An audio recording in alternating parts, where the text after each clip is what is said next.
Hello, my name is Marcus. I'm the compiler of a collection of therapy quotes entitled 1001 Windmills of the Mind, a collection of advanced self-help quotes taken from what's often called the psychodynamic or the psychoanalytic perspective, which long ago, as I understand, is referred to by some, perhaps many, as philosophical medicine and narrative medicine. We just completed, in the past 4 videos, 4 marathons, each offering 50 quotes from an analytic perspective, 200 quotes all in. And based on the 90-10 rule, hopefully if anybody goes through them, they'll find 20 excellent quotes that can help them know themselves. So I recently discovered how AI can give you some, using their algorithms and mathematical guesswork or whatever. I typed in, can you give me some analytic insights, from, Karen Horninian perspective, James F. Mastersonian perspective, that kind of thing. And I'll do the frenzy perspective in the pipeline. And sure enough, it's not bad. You gotta pick and choose kind of thing. They're guessing around. Anyways, so in the past 4 videos, you'll find a discussion, all in over 200. And I thought that was excellent. Yesterday's one in the park, the theme was a healthy mind. What's a healthy mind? What's a healthy ego? So I spoke out 50 examples provided by the AI that they, refer to the books and all that, and summarize it for us like that. 50 examples of a healthy mind. What does it look like? What does a healthy mind look like? What is a healthy ego? Kind of thing. I found it very refreshing myself. I feel it's had a little positive effect on me already like that. So that was yesterday. Get the 50 on the healthy mind like that, and then the one before. They were just like aphorisms, like one-liners kind of thing. They're also good. And then before was interpretations, and the other one was like comedic metaphorical on slant on that way. So the comedy metaphor one, the aphorisms one, the healthy mind one, and the interpretation. Those are excellent material. I highly recommend it. Today, as just mentioned, I want to do the Karen Horney one. Now this is a little different with the Karen Horney. So this will not be a marathon of quotes. So this marathon I'm doing, 4 done already, will be put on hold today, and we'll pick up on tomorrow. So this video here today will cover how AI summarized Karen Horney's famous broad. She offers one of the most original, most broadest conceptualization of the 3 personality styles. In a very broad general terms. It's not meant to be specific. It doesn't discuss spectrum and narcissism and BPD and psychic structure. It's just the most general kind of thing. There's a tendency that people move towards people using the 3 prepositions. People move towards, trust and kind of help, make friends who can win your love. You're moving towards, like childlike trusting like that. Now, if you're afraid, you move away. Okay, that's the withdrawn one. Leave me alone kind of thing. Now, if you're corner kind of thing, you're really aggressive, wow, and they're moving against. So people move towards, away, and the last ditch, final, desperate against. And don't trust and always against like that. Can't let up, can't trust, can't let up, always against kind of thing. So those are the bullies. Typically, the bullies are there. So the most difficult personality patterns are there. So we'll cover those 3 here. People moving towards, away, and against. It reminds me of the Enneagram. If you look at the Enneagram, we don't cover it here, but one of the 3 points is the 2, 5, and 8. So you got a triangle of the 3 points, 2, 5, and 8. The 2 means the please are moving towards. Okay? And on that triangle, okay, you got the 5 and 8. So 2, 5, 8. Imagine a triangle with the 2, 5, 8, and that's considered to be an ancient, several thousand-year-old model of personality. Interesting, huh?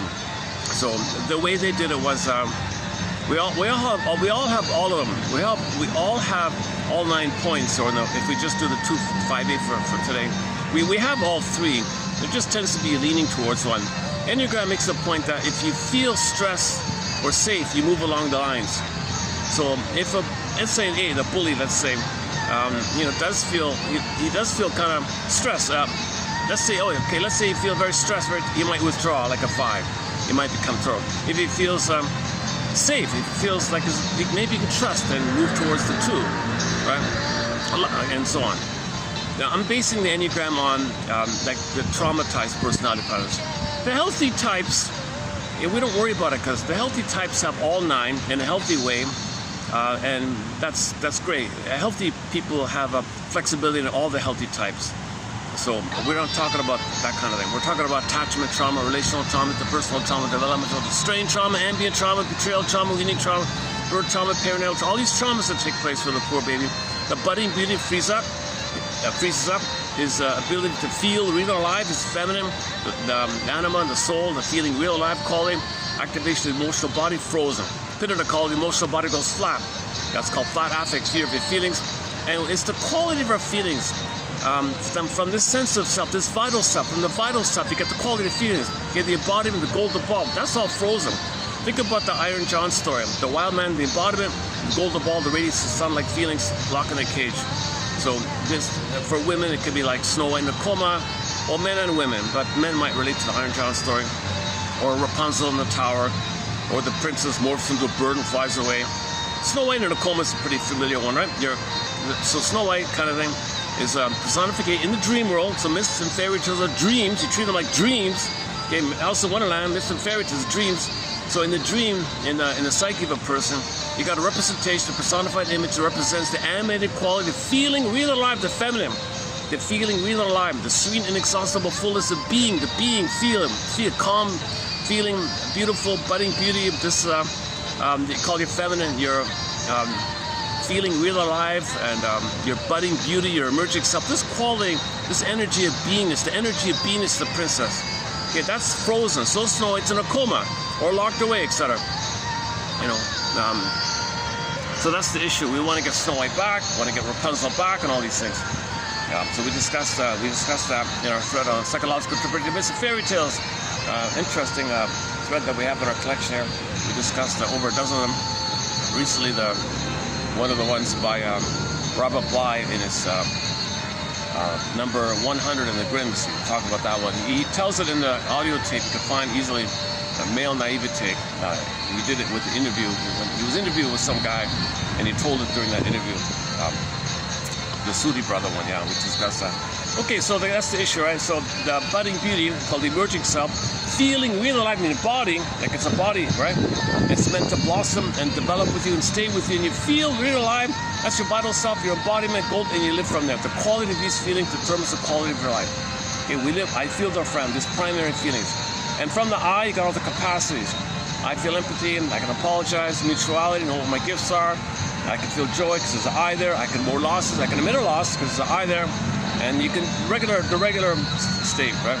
So you're living and loving in the present, and the long list of capacities of the real self described yesterday. That's a good video yesterday in the park, I thought. Up to 4, you know, the past 4 videos are a little unique here. I don't know what it was. I don't know why, but I feel like the past 4 videos, it was just marathon. Like I didn't ramble. I just read 50 quotes each time. So I ran through 200 quotes. A little unique like that. So I just ran through 200 interpretations, aphorisms, quotes, fun little things. And if you put it all together, it's kind of covers a fair bit, I think. Now, if you don't want to hear my anxiety, my anxious delivery, and all that, I have disclaimer. I have anxiety. I have not been analyzed. I'm not a professor, shrink. I only have a BA. I'm not a compiler. I'm not a professor. I've never been analyzed. I'm not a shrink, nothing like that. So, so you'll find the quotes posted in this channel, beginning from TQ 30, go TQ 33, 62 up into the 80s. Somewhere in the it's going to be in the 80s somewhere.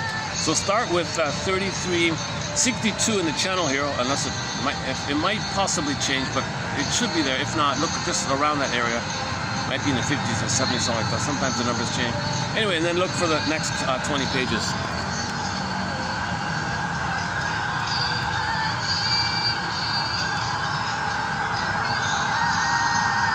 I haven't had time to post shorts for it, but man, oh man, there's a lot of potential good shorts in there. All right, so the basic premise is we're born to feel real and alive. Our sense of self, our vital self, our embodiment. Okay, activation of the emotional body, Bly calls it, feeling this animating hum-like quality. So you feel it's your home within. It's considered the kingdom within, your inner goal, the kingdom, the princess, the marriage, the fairy tale, the marriage, and the home, the kingdom.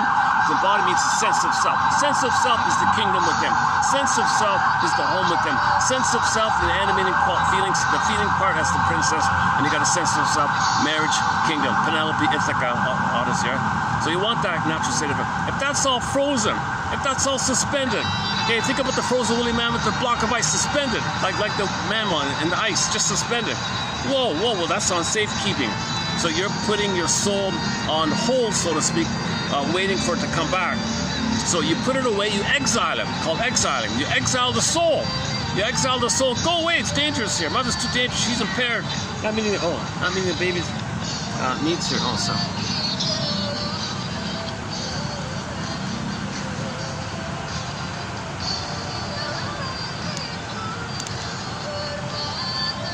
Families coming through here. I'm trying not to get people on camera here.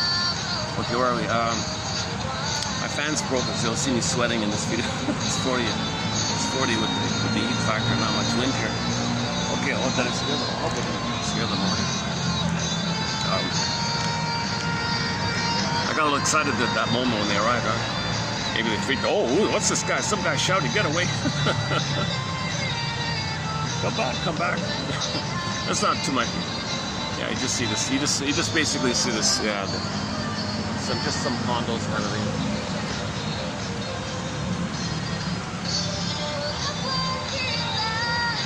I'm in the smoker section of one of the towers of the mall, but the lesser used.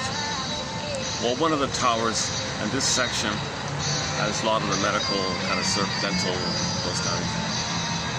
Okay, good. Where are we here? So the budding beauty. So this is the issue. The feeling self, the embodiment, the mammal. Remember bodies, bodily commotions, emotions of the body we feel. Okay, the primary feelings, golden ball feelings, the vibrancy, the radiance of the beauty, the sun, like the sun, warm. We feel warm instead of flat. You want to feel real and alive, like a real rabbit, not like the velveteen rabbit, the stuffed rabbit. The stuffed rabbit says to the real rabbit, hey real rabbit, please tell me what's it like to feel real alive. I'm just a stuffed rabbit, just talk to me, what's it like? So the metaphor in the fairy tale, the pin goes in a collar in trauma, and the body goes flat. Flat affect, fear of feelings, affect phobia, dysfunctional feeling system, fear of your feelings, this whole idea. So it's kind of go flat. Okay, this is the trauma. You don't want to feel flat. That means you're going to life kind of numb, in a stupor, sleepwalking, going through the motions, something missing. Your home, that's your home is missing. Your princess is missing. So much is missing. So what's going on here? Well, in the trauma that's recorded in the survival brain, the back part, the survival part, the trauma's there. And the trauma in the survival brain does not know time. And trauma there recorded in the neural circuits, human connection to neural connection, interpersonal, intrapsychic. When there's trauma, the theory about trauma is it freezes everything. But you're freezing a memory in a place in a brain that doesn't know time. And it's in the survival brain, trauma in the survival brain, you're transfixed. You're spellbound, bound in a spell, hypnotized, swoon. You're hypnotized in a curse, jinx, bound. You're spellbound, hypnotized with the circuit that of the memory that you won a mother's love, crashed. A great hope fell. You heard no noise. The wreckage was within. Oh, cunning tale that I know innocence, says Emily Dickinson. So this recording there, if this is like a circuit, think of it like a loop. Think about the memory. Baby cried for love, mother said no. And that's pressed on a 45. Metaphorically speaking, imagine a 45 record. The neural circuits, metaphorically speaking, are pressed on a 45, like a 45 record. This is neurosis because it's frozen, it's repressed, and it's going to spin around in no time, hoping for mother's love. No time, hoping for mother's love. That's neurosis, because you're not in the past all the time.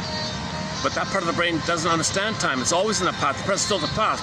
So Bergner's line is, every neurotic is a music enthusiast, but he only has 145. There's 45. He carries it with him everywhere he goes.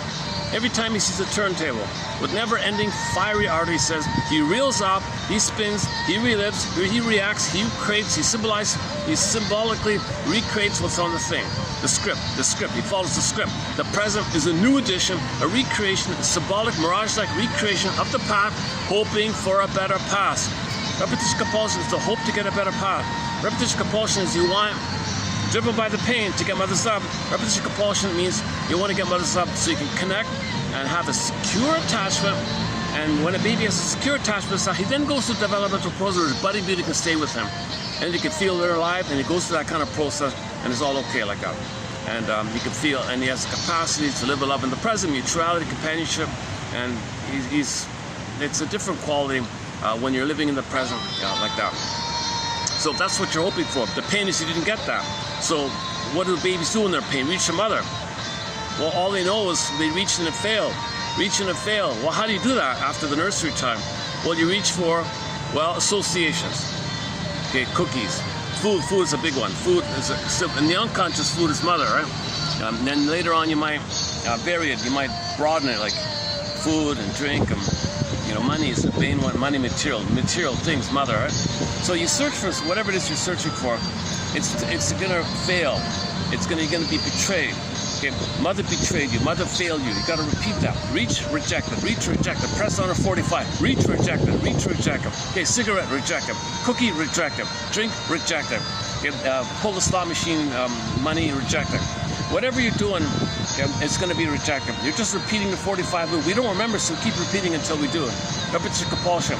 So you're hoping to get myself in the past, but you're only following the thing, the script. So that's why it's called Klieglos, hamster wheel, treadmill, Santiana, okay, now Sisyphus, etc. We're doing the same thing over and over again, hoping to get myself back in the past.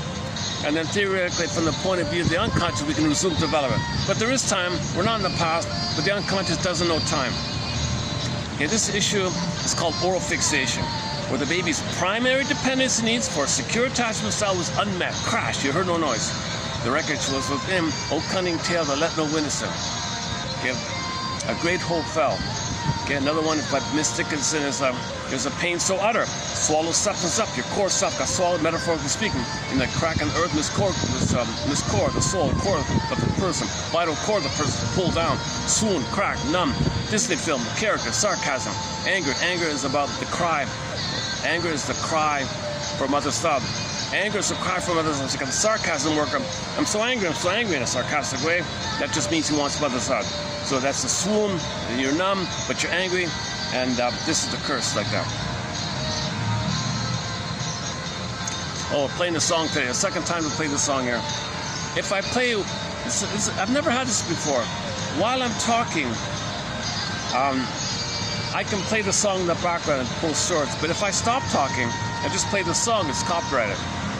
So the combination of my speaking overlapping the singing manages to get the song through, but usually that doesn't work. Usually it shows it's copyright. Anyways, the Bara band, out of Indonesia, discovered them. This is them doing a cover of another band's tune. I quite like this version here. All right, let's get back to our opening premise here. Opening premise. Okay, the pain is we didn't get mother's love. Okay. But pressed on a 45, reaching for mother, but it was rejected. Reaching for mother, rejected. Enter oral fixation. Primary dependency. Okay? You wanted the connection for your identity. Two core points here. Connection, identity development. Connection, secure attachment with the primary dependency. Primary dependency needs, and you're in the soil of the relationship, at the rhythm of bliss, rhythm of safety, in that soil, in the sweetest and tenderest, mother's safety, rhythm of bliss, okay, garden meet Shambhala, like a garden meet like a garden, okay, utopia, Shangri-La, beautiful places, okay, you're blossoming, your beingness, your budding beauty, your emerging self, your sense of self can blossom like a flower, and everyone's got a unique flower. So that's what's supposed to happen in order to happen. But if that connection's broken, then you keep on pain. Reach for mother. What happened? Reach for mother. What happened? I want to develop. I want to be myself. I want to be who I'm meant to be. So this is the issue of the pain of not having the chance to be ourselves, not having the chance to feel our real self, our true self. The Great Spirit makes everyone unique. Plus, sidebar here, the odds of anybody being here are 1 in 400 trillion. So we're all kind of chosen by the Great Spirit. It's kind of special, unique like that. If you're here, the odds of you being here are 1 in 400 trillion. Come on, everybody being here has a uniqueness which the Great Spirit wants. So it's part of the whole natural thing like that. Okay. Anyway, the baby is born to be loved, to be himself, born to connect, so he can develop to be himself. Crashed, you heard no noise, frozen, suspended, exiled. Now what are you doing while the soul is exiled? Okay, for putting in safekeeping, so to speak. So what's going to happen is you got to process this, you got to understand this, you got to deal with this, you got to get out of this cursed jinx, you got to do what's called forgiveness and understanding, and the natural is called the mourning reaction of the grief, of the pain of not getting this up. Because when you're older, you realize the present, not the past, and then you can understand the past, and then you can, okay, the present is not the past, but the unconscious doesn't know time. You got to consciously build your sense of time, and then you can naturally you can update, because that means you're strong enough to realize you're not in the past.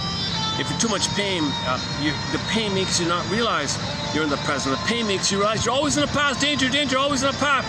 Please beg for mother. Hide like a turtle, or be a bully, fight all the time. Karen Horney's three. So that's what's going on. Now, yes, the ego splits. You understand the present from a material point of view. You can pay the bills, drive the car. We're talking about what you're doing with life. You're just orchestrating in a grand design some recreation of the past, hoping for a better past.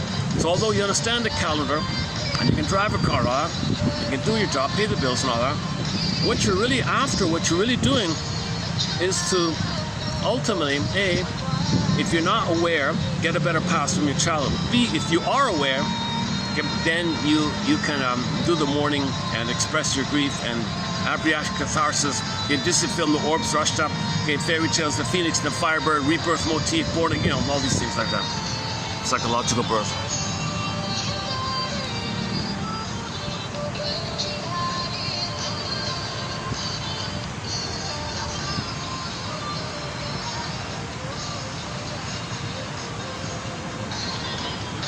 I'm still thinking about the park from yesterday. I had quite a nice time at the park yesterday, yeah. It was good quotes, nice environment. It was a fun little outing, yeah. We're talking about guilt. I'm still feeling guilty. I think I scared off that little family there, the grandparents and the grandkids like that. They wanted to look around here. I feel bad. I'm still...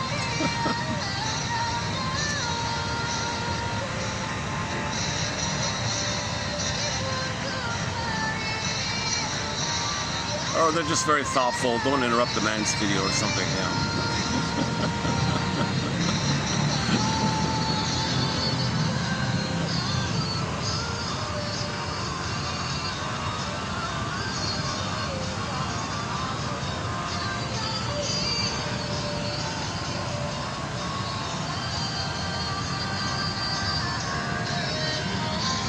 Sweating already, eh? Yeah. It says 41 with the heat factor, huh? All right. I'm leading up to the Karen Horney material. I'm doing a bit of an overview today because I'm not doing a marathon of quotes. That took all the time running through the 50 quotes in the past 4 videos. So today's a bit of a lighter load. We're just covering the basic premise of Karen Horney's moving towards, away, or against. The natural is to move towards. You're afraid, you move away. Corner, and then you're against, and never trust, and always fighting. And you're marching and fighting all the time. You can't let up. You can't trust and connect. You can't let up. You can't let back because you're pained. So that's the final one. The against one, the angry one. Anger is the final desperate thing that anybody can do. You know, think about a puppy. He wants to play. He's scared. He runs away, and he can't run away, and he's pained by that. Then he's the aggressor. You know, kind of.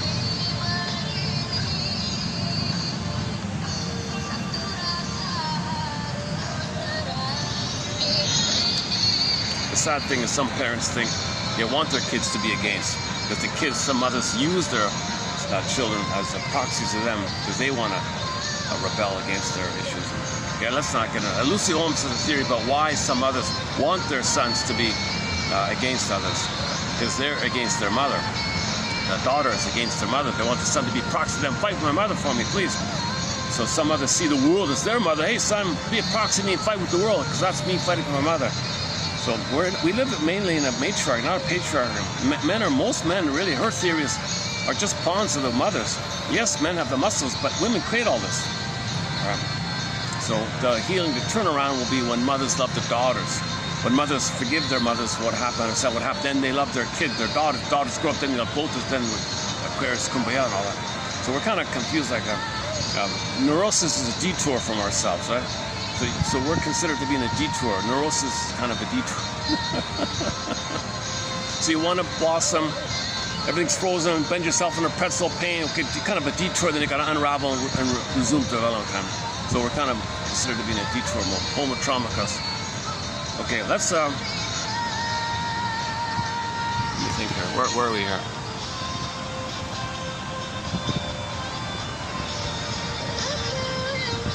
I mean, okay, hang on a sec. Let me, before we begin, let's,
part got copyrighted, yeah, just now, right? Yeah, I forgot about that.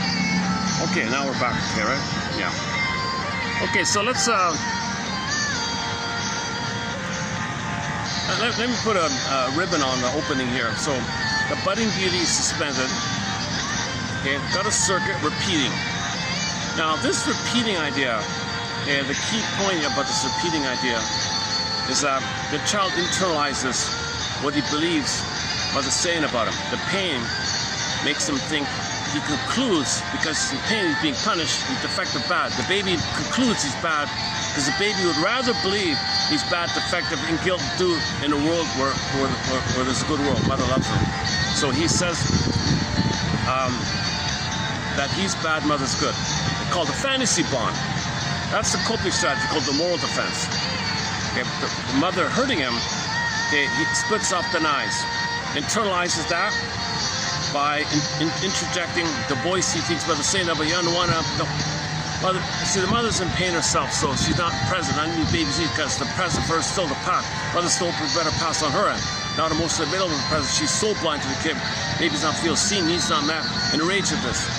So the baby takes some clue to the mother by interjecting the link to her. He's got the fantasy, it's a split idea, so either or. Now, the reality is mother, he thinks the mother said, I want you, you're no good, unlovable, and he takes that as a harsh, critical voice. Plus, he is angry at her. Reality, he is angry at her, but anger's a cry for love. Mother says, you can't be angry at me. I'm saying I'm all about me, not about you. So the anger turns in himself. You take the baby's anger, which is a cry for love, block rebounds him, fuse him with those voices, harsh inner critic. Internal saboteur, self-saboteur, take your pick. Okay, so now you got an anti-self system. He wants to be himself, but that clicks the anger at himself.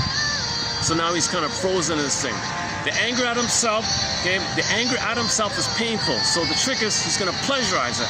He's going to pleasurize it by reminding him of the good old days by searching for cookies and money and material and fluids and money and things like that. So he searches for those things to remember the good old days. and that triggers the blissful euphoria, delirious euphoria from the prior to the trauma that fuses with the pain. The pain is pleasurized by this called psychic masculine. Now he's addicted to the pain. This is considered an addiction. Alban and Paul refer to the chase as ATMs. You're searching for ATMs. All these things you're chasing, money and so on, they trigger the good old days. That's why it's called an trigger mechanism. The thing you're chasing is an ersatz self-object to trigger the mother in the past, so you feel the blissful oneness, and the pain's driving us, and the pain is pleasurized. The liberalization of pain, the liberalization of the psychic guilt called psychic masculine, and you don't know it. All you know is that you're chasing, and then so you focus on the chasing, and you don't want to know why you're chasing. You're unconscious because you're addicted. You're addicted to the pain called psychic masculine. You're addicted to the pain that's going on of you hating yourself, shaming yourself, but that's a cry for love to the mother, block deep on in. So you gotta accept this addiction to have the hope that one day, someday, mother will love you. All you gotta do is you're in a suspended, frozen rigmarole, frozen hamster wheel thing. You're in a frozen Sisyphus thing where you're searching for cookies, remind you of the good mother, and you're just waiting and waiting, spellbound. You're in a spellbound, transfixed, waiting and waiting. Okay, so we only get out of these jinxes and curses and fates and quote-unquote destinies. Not a real destiny. Lucy Holmes' book is consciousness. Consciousness is the ticket out. Consciousness is the way to loosen things up and grab the pen, write your own script, and be the author of your own script, not the victim of old traumatic. To be the author of your own script, write your own script. Gabe stories. You grab the pen, write your own script. But to get to that level, to get to that spark, you got to identify the script and then understand why it's there. Why? Well, first give up hope for a better childhood path. Consent that the trauma did take place. Put your mother on the couch. Why is she like that? Oh my God. A lot of grief and sadness, express it. Reality. You don't want to be dysfunctional, miss your life, all the time lost, not using your gift, sadness. You didn't get a loving mother. Whoa, no loving mother. I thought I had a loving mother. Oh, what a real sadness. So now you got to have some kind of release like that. Now the journey, the river and the sticks and all that, that's free association, broccoli bowl, free associate, dream interpretation, and all the interpretation we did here in the past 4 videos, and all the quotes we've done all the past 6 years here, that's all like, rowing the boat kind of. And just the film, you get to a place where you can now have some kind of a real understanding. There's a kind of a shift where you can get back into yourself. That's the rebirth motif, born again motif, so virtual birth motif, so psychological birth. So you have your biological birth, your psychological birth suspended. When you get it back, it's rebirth, where you feel like a new person, born again. No, you had it, but you don't remember it. It's frozen. Now, when you unfreeze and feel again, then that's the fairy tales are called it the rebirth motif idea. I feel like a new person. I feel like who I'm always meant to be. What a relief to be me. Whoa, it's awkward at the beginning, and then you hold on, like the Saturday story. You hold on, then you have your new life. Like that's the theory. Need a guide, can't do this alone, apparently. So we're doing the best we can with the quotes here. I find it helpful and keeps you rowing, row your boat kind of. Okay, so in the introductory material, we covered the oral fixations. Each one is like an hour to cover, smoking, drinking, gambling, all that. And a repetition compulsion, there's different ways of talking about the 45 and many others. Identification of the aggressor. One twisted thing that goes on is the one way the baby tries to know a story and feel less pain is to identify the aggressor, treat others the way they're treated, thinking they can undo that they were a passive victim of the mother. If they become the active aggressor onto themselves, too much pain, find others to play you, shame them, thinking undo that you were shamed by your mother. Nonsense, Faustian deal. But this is the mess of identification of the aggressor. When you're so pain, you become the mother and shame yourself. Whoa, unbelievable, and you're addicted to this. Repressed hostility blues, find me somebody to shame. So play KDD style, you're addicted to shaming others as against, because you got to find others to play you, your own soul. Shame them because you're shaming yourself the way they're shamed you, and you identify with her in pain. This is the most perverse thing that happens when you identify with the aggressor. That's the moving against one. The moving against people, okay, don't trust, all the cynical slogans, the jungle, okay, anybody with that constant cynical jungle, never trust, never love, always against, okay, that's a sign of severe trauma where they crossed over. And everyone else is their own soul, got to shame their own soul. It's perverted, schadenfreude, sick, it's kind of antisocial, consider like that. That's the against one.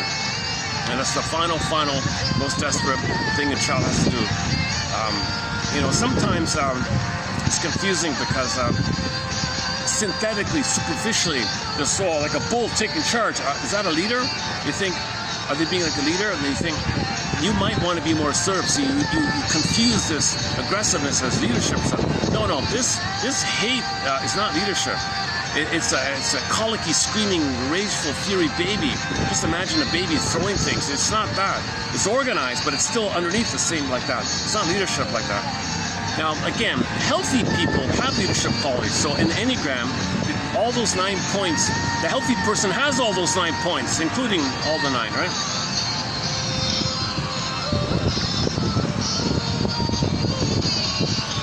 But in the readout by Karen Horney, she tries to give people empathy. So you're going to hear the 3 styles: moving against, moving away, moving towards, the clingers, pleasers. It's phrased in a kind of, the context is giving somebody empathy about it. It's not saying it's okay or something, just saying, I understand you're in that situation. I understand the positive intention, and give yourself a little compassion like that. So what you're going to hear is the typical Karen Hornanian, compassionate perspective like that, a little empathy like that.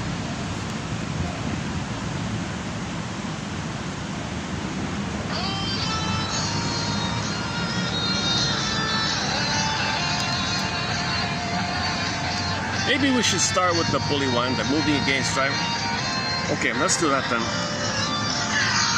Okay, so let's do things in reverse here. Yeah, let's do things in reverse. So let's start with the bully one. Hang on a sec. Okay, now I'm gonna read out AI's sort of algorithmic production of its mathematical, logistical, calculating, statistical, assuming this, following what books say. I don't know how they do it, but so this is it 85? Moving again, 85, yeah. Okay, so this, think about this as maybe not necessarily a shrink, but maybe just a friend, or maybe you say it to yourself, or maybe a counselor says it to you. Let's just say by some miracle a bully goes to therapy, and the counselor is trying to give him empathy. So let's say by miracle he says, yeah, something wrong, I need help or something. I'm scaring everybody, and I'm enjoying this addiction to power and control, but really inside I feel like empty, I feel scared, I feel like a vulnerable child, I feel like a crying baby inside, but I put on armor and I scare everybody. And I'm addicted to it. I enjoy this. I'm a power junkie. There's stuff like that. Help, shrinker lady, shrinker man, help. So maybe a counselor might say stuff like this: your drive, sir, or woman, male or female, right? Okay, so this is Karen Horney's moving against people, the aggressive solution here. Okay, cool. Your power, control, and all this is a magnificent fort. It's a fort built to ensure that you will never be vulnerable, helpless, or taken advantage of ever again. Never. Okay, so that's you can't let up, never again. The baby's so abused by the mother. Father's alcoholic, mother didn't want him. Mother was rejected, neglectful. Father shouted at him. Maybe the siblings beat him. All these harmful things. So this is the most abused, battered kind of kid, and he's considered a reactive attachment style, very stuff like that. Okay, so this personality of yours, ma'am or sir, is a fort. It's like a Fort Knox. It's a fort. It's armor, like a tank, right? So built to, you'll never be vulnerable again. All right. So he's coming from the point of view: mother hurting him, father hurting him. Never again. I can never let up. I'm just hyper vigilant. Remember, trauma freezes things. Trauma is like a 24/7, permanent 24/7 emergency. The bully's a 24/7 alert emergency, right? And you got body armor, and he pumps iron and stuff like that. He's always like just ready like that, just ready. He's always like an armor mode, right? This is the bully idea. And they get addicted to it. They don't let up. Okay. And then Route 66, the metaphor was the person's like they fell out of the hermit crab. He fell out of the shell, and he's marching with he's always marching idea, right? The shell. Route 66. Yesterday we talked about the fugitive. So a lot of great quotes from classic TV shows like The Fugitive, Route 66, and many others.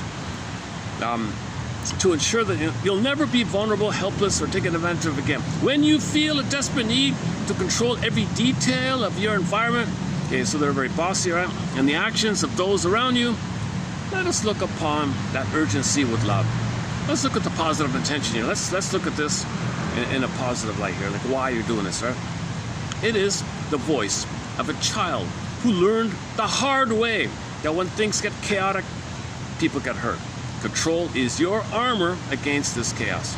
You pride, neurotic pride. You pride, if that's your grandiosity, your grandiose self, king and a god, pride, right? This kind of pride. Neurotic pride. You neurotically pride yourself on needing absolutely no one, viewing dependency as a trick or a trap. You never try that. This, so they have lackeys, they use people to exploit, they don't care, they don't trust, or there's no mutuality or friendship. It's just everything's a tool, or everybody's a lackey, everybody's a fool, suckers, stuff like that, right? This fierce self-reliance is, we may say, it's a monument to your resilience. Again, trying to offer a little empathy here. So we're not saying it's okay or something. We're just trying to understand, give a little empathy. So this is meant to be like a little empathy here. Okay, a monument to your resilience. Give yourself some credit here. So give yourself a little respect and empathy. You cope with this. You manage it. You're a survivor kind. That's all he does is survive. There's no living and loving. It's just 24/7 survival, by the way. Okay, this fierce self-reliance is a monument to your resilience, built because those you once depended upon let you down. You were betrayed, big time. Now, when a small mistake, okay, so in general, okay, that's the next part here. When a small mistake feels huge to you, like a huge failure. If you make a small mistake, when a small mistake feels like a catastrophic failure that makes you lash out at yourself or others, it's because mistakes threaten your illusion of invulnerability. He doesn't like the idea of weakness in others, weakness in himself, because it's the idea that he's dropping his guard idea. So he hates to see weakness.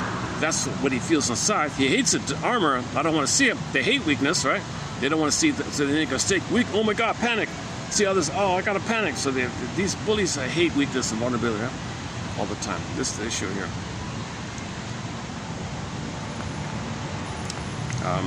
Because mistakes threaten your illusion of invulnerability. You become, quote unquote, perfect, so you could become untouchable. We can learn, you know, sir or ma'am, we can learn that mistakes are just proof of life, not cracks in your worth. It's a part of the human condition. You know, it's not, doesn't determine your value. So something got to update, right? You view life as a chess match, always anticipating how others might cross you, exploit you, etc. So it's always because they have a huge sense of either or, all or nothing, my greed or your greed. It's just a jungle survival. The jungle mentality, survival mentality, is that when the baby's traumatized, he has a fantasy bond, and mother's wonderfully special. Reality, okay, his anger at his mother, attacking him, monster. Okay, this translates later on that he'll be the one side and project the other side, others the other side. So the inner conflict doesn't want to face, externalize, and when you externalize your inner conflict, either or like that, you externalize, you don't feel the inner conflict, and that's defense against not feeling the inner conflict when you externalize. So in the externalization, you pick, I'm right, you're wrong, I'm good, you're bad. Okay, the bad is your own anger at yourself. Okay, the wrong is your own anger at yourself. You're talking about your cry from others' love. All anger, all this bullying is a cry from others' love. It's a colicky cry from others' love, right? And however, the sarcasm, cynicism, all that stuff. You view life as a chess match, always anticipating how others might cross you. But yeah, you don't, a chess match, yeah. Well, you view everything as a chess match. You don't view anything otherwise, right? This hyper-vigilant strategy is a brilliant defense against betrayal. But remember, he's frozen in this thing. He's crashed, frozen, alert, jungle, right? Just frozen. Mr. Who is it? What's his name again? I'm not a fan of him, but that Lowen guy or Reich and all those guys with the armor, they think it's like the body armor, like they think it's like that. That's what that means.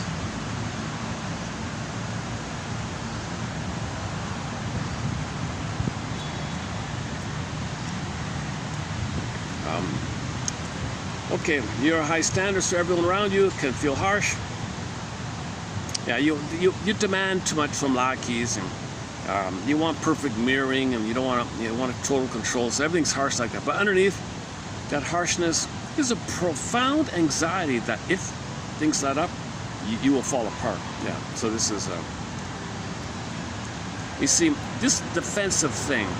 Okay, if there's anything that's out of that status, you feel the existential emptiness, you feel the annihilation anxiety, you feel the abandonment, depression, emptiness, of the anxiety, you're gonna perish, the baby's gonna perish, no mother, dangerous armor. So that all you have is the armor, and you think that's who you are. No, that's just a shell. That's just a defensive shell, right? That's why when bullies get stuff, imposter syndrome, because it's not from the real self, it's from the fake self. When the fake self gives you stuff, you feel like an imposter, because that's the fake self, imposter self. It's a defensive self. So whatever you get, why do I have all this? I feel like an imposter. I don't deserve this. Well, it's because it's not from the vital self, from an expression of your real self idea, right? Yesterday's topic about that one.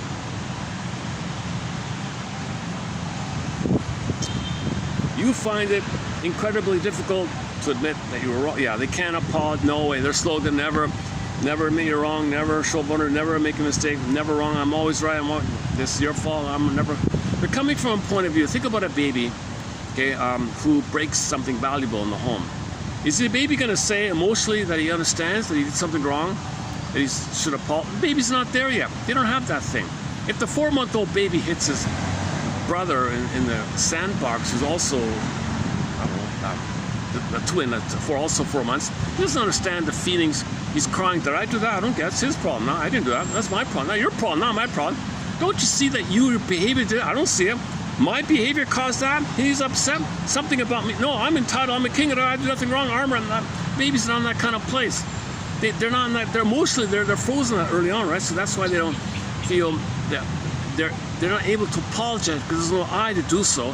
There's no sense of feeling badly about that, because like the baby doesn't understand, right? They don't understand this inner autistic thing, somebody called it. Every conversation, project, game feels like something you must dominate, like the art. Winning is the oxygen that keeps your basic anxiety at bay. Oh, carry on my basic anxiety. So all this underneath thing she calls basic anxiety.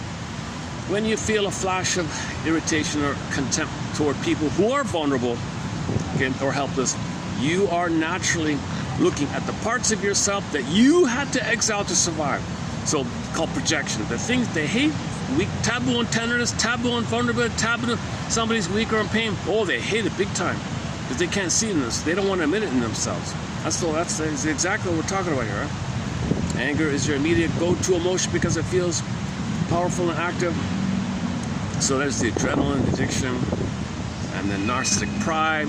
And when you preserve your grandiose pride, it's because narcissism is considered an addiction. So if you maintain your narcissistic shell, you're addicted to it, right? And you're addicted to the underlying pain. The psychomasochism is addicted. Negative emotions have an underlying addiction, and you're addicted to the grandiosity. So this is why it's so hard to unravel this now.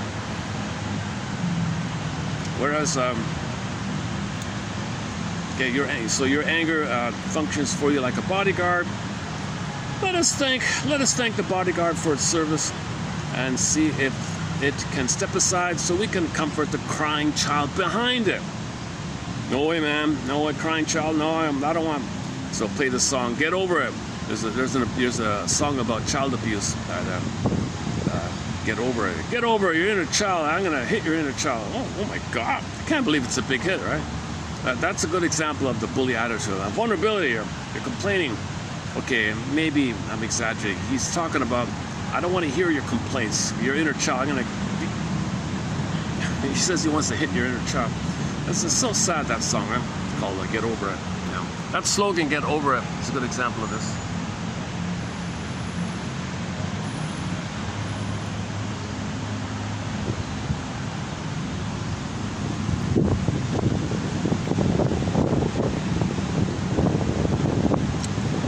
So all anger, everything's love or a cry for love. These cry for loves take different forms. All right. Okay, in the theater of the mind exercise, when your soul comes on stage, you're in the audience observing your soul on the stage. You thank your inner child. Thank you for developing the armor. Thank you for however you cope. Thank you. You kept us alive. You survived.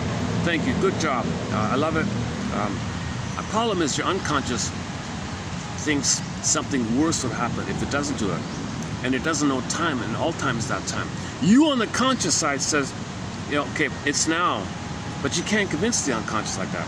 So you got to build your conscious side that the now is the now, and it's too expensive to live neurotically that you're always a frightened baby and armored and like an adult body, like a frightened baby armored, okay, all the time. So it's, you consciously realize that your unconscious thinks something worse will happen. So you got to be aware that your unconscious inner child thinks something worse, or simply your unconscious would think something worse would happen if you didn't do the dysfunction. If he wasn't a bully, the unconscious thinks if he's not making the person a bully, something worse would happen.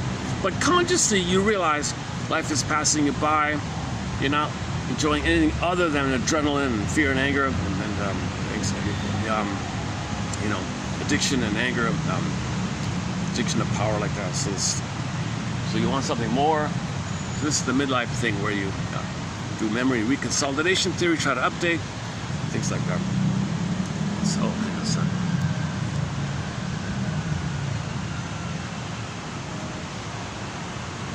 yeah, this is funny about this topic. We don't have many quotes on the bully personality pattern. So I feel like it's about time we added one here. But from a Karen Hornian perspective, it adds a little empathy and understanding, right? So we're trying to get away from labels, and just labels means you're angry as fuck. Okay. So let us thank your bodyguard. Let us thank the bodyguard for his service, to see if they can step aside so we can address what's the crying child underneath. You pursue achievements, status and titles and power and etc. with an insatiable hunger. This search for glory is a beautiful attempt to create an external identity so bright that no one can see the old feelings of insignificance. Imposter syndrome again. You assume everyone has an ulterior motive and that altruism is a myth. The jungle mentality. Eat or be, my greedy, eat or be. If you're not at the table, you're on the menu. It's the same old garbage. It's the same. This is the issue where homo trauma has. Too many babies are being traumatized with this mind. And this takes place right at birth with birth trauma. That's why they sever the cord to do this. They put the woman on the back with the legs of gravity pushing down. Their babies are being traumatized to create this. The flying monkeys to plunder. You know, this we got to get out of this thing and have natural, return to natural birth and natural. So it's called lotus fruit. Leave the cord, leave the placenta. It's a betrayal to break the bond. Leave the cord, leave the placenta, hand the baby to the bosom. Keep the rhythm of this continuity safety. Don't break the basic trust. Then it's jungle. So let him have his development, have a feeling self, so he can live a love and be the flower he's meant to.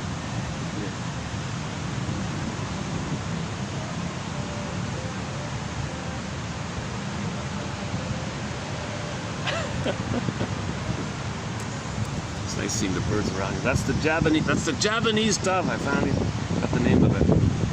The Javanese dove.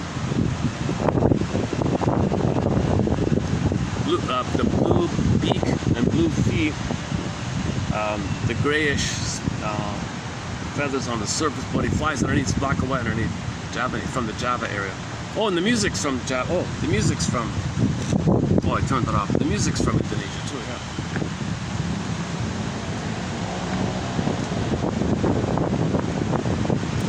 This protective cynicism keeps you from being blindsided by disappointment. You walk into a space and immediately take charge, directing traffic, making decisions. Yeah, see, you do this because waiting for someone else to lead feels like waiting to be dropped. Yeah, you can't trust. So you don't want to risk disappointments. You're always in the bully mode, controlling everything. All right. You reject others before they have the chance to reject you. Cutting ties cleanly and coldly at the first sign of distance. Okay, so the lackey doesn't do his job. Get out, okay, lackey. You're not doing your job. Or something like that. So they don't humanize others. Those are the things that serve extensions of them. You know, like parts of the mother. Mother do this, mother do this, mother do this. They're barking all the time. And when they fail, oh, you're me. I'm the mother who rejected me. I'm going to reject you because mother rejected me. So they're not really in the mutual relating. You need a sense of self for companionate mutuality. Okay, this cynicism, let's say you got two bullies who are buddies or something. They don't get along like person to person. They only get along if they scapegoat somebody. If they plot and plan on hating someone on a third, they need a third to hate to get along. They can't get along. They fight with. They cannot get along. The only it's the emotional triangle. Too much tension. They need a third. So two narcissists or bullies get together. First thing to do is, who are we gonna hate? Come on, quick, identify a third. Anyone, bing, anyone. Anyone different? Okay, good. Okay, well, all our shame and hate will mock them. Okay, so any feeling, any upsetness, any anxiety will blame the third. Okay, scapegoating. They need a scapegoat to get along. Emotional triangle. Murray Bowen. And then when they feel better for the moment, then they can take turns playing big shot. All right, you get a turn playing grandiose, I'll listen. I get a turn playing grandiose, I'll listen. And anything real, third. Blame the scapegoat. So the scapegoat keeps them together, kind of. And then if they don't have the scapegoat, they freak out and separate. They ghost each other and never talk again. So they need a third to keep them. Wherever you let us thank the bodyguard for. So we did that one already. You assume we did that already. Okay.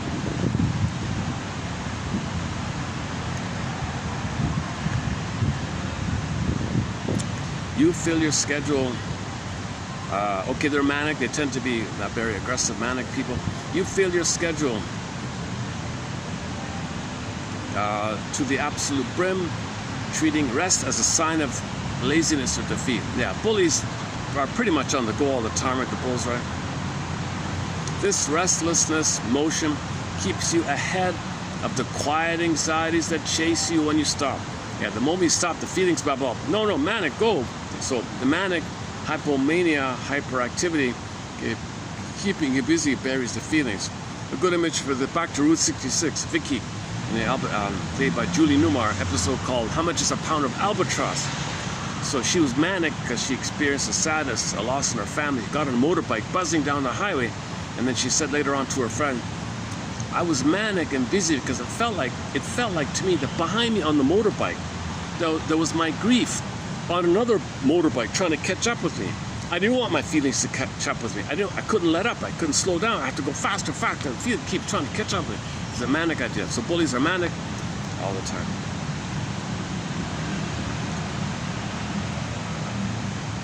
Next one here.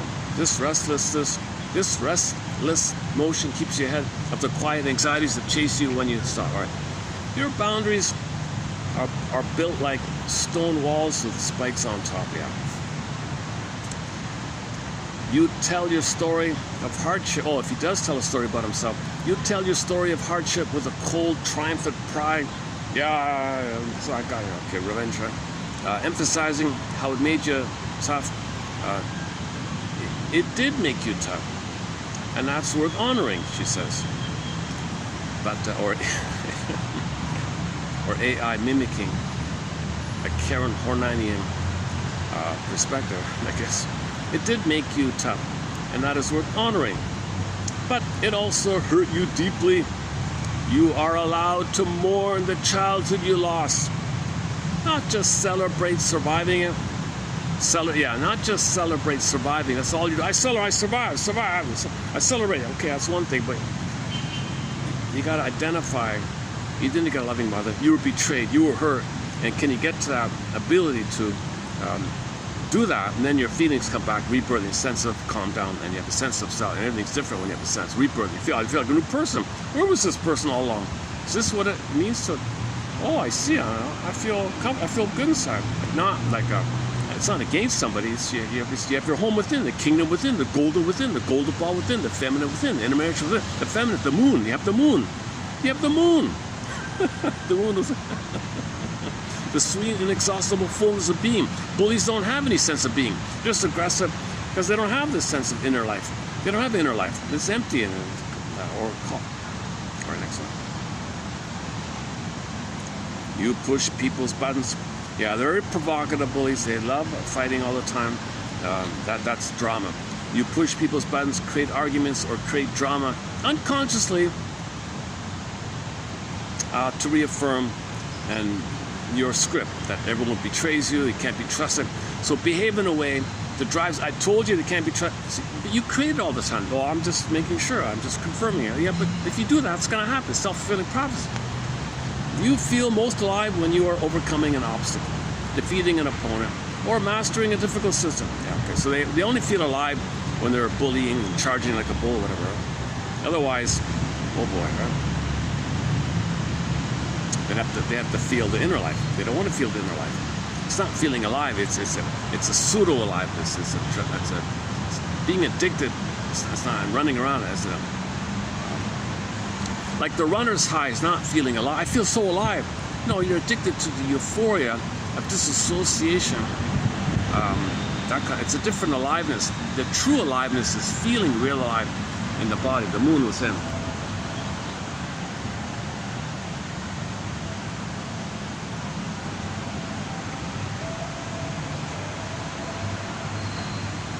Somebody's just parked right in front of me there. All right, one second. Probably nowadays people can hear you with their new devices and things like. However, this allows you. I didn't know that. I didn't know. I just discovered. I didn't know that. I just discovered that there's an app. If you have it on your phone, it'll pick up and translate what others are saying around you. I just discovered that yesterday by accident. Oh my God, what's this? So if somebody's speaking another language around you, your phone might be able to, you can read it in English like that. I fell off. I turned it off. I don't want that. Get rid of it. I don't want that.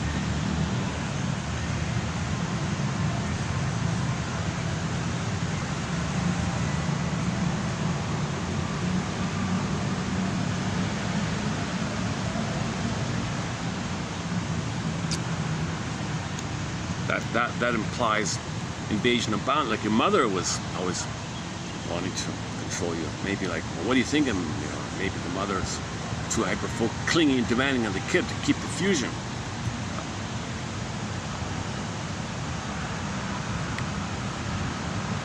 Alright, they're just sitting there like that. Maybe I should move somewhere else. Okay, let's just. Oh, it might rain here. I feel a few drops here. All right, let's go on here. Maybe let me just check what.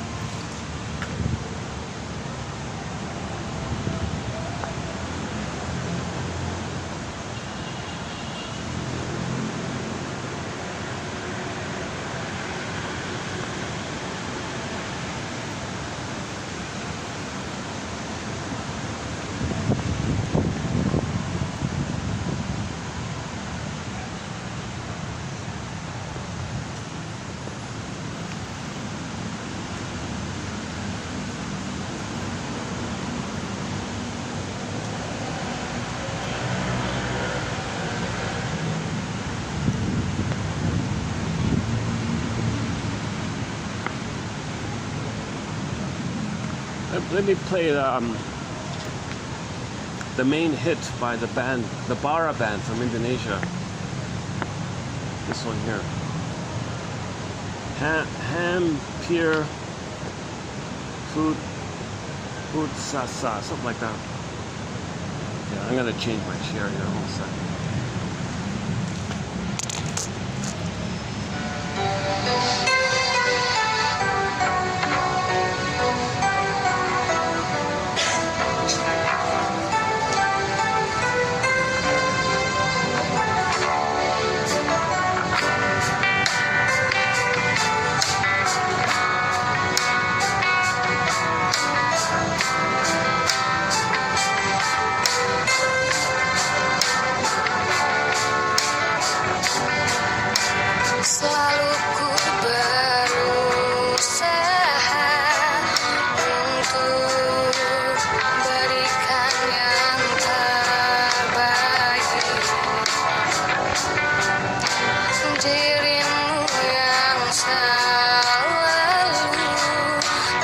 dapat mengerti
let's go back to the bully.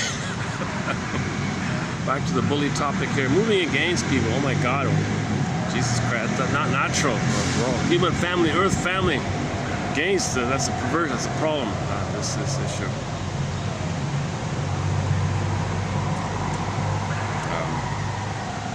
So yeah, there's progress. A lot of anti-bullying campaigns in school, right? Hard to. How do you see that? People who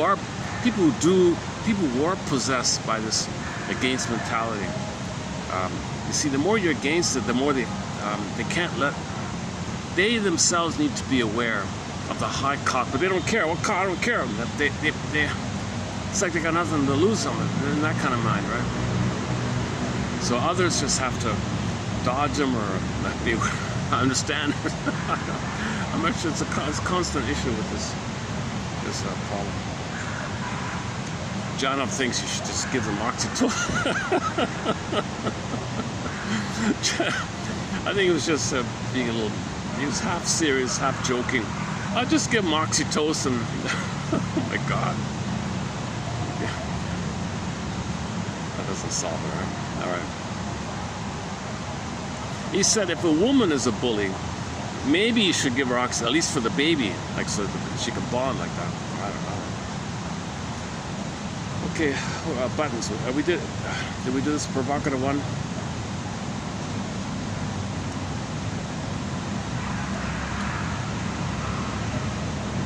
Okay, yeah, you'll lie, you don't want to let up, so they're master liars, they're always lying. Okay, that one, okay, that's it. You keep relationships focused on steering away from anything emotional. Yeah, the relationships are steer away from the inner life. Again, the playing big shot, and anything emotional, well, the scapegoat can have it. Okay, you find yourself frequently engulfed in righteous anger over injustices and incompetence. They might be injustice. Yesterday's injustice collecting, grievance collecting. They might do that. Yeah, they might have a museum and collect injustice. Aha, entitled victim injustice collecting. I have a righteous anger. I have a museum injustice. They collect injustices. They want injustices. They create it. They manufacture it. Put it in a museum and build it up and have a pool of it. And that's the way they always maintain their armor shell, because it's called injustice. Yesterday, injustice collecting, or 2 days ago. And this puts you in a state of feeling superior, okay, and which compensates for a hidden, deep-seated sense of shame and affairs that you experienced early on. When someone offers you advice, your immediate impulse is to dismiss it or prove why it won't work. To accept advice feels like admitting, like letting up. You can't do it, right? So they can't take feedback, take advice.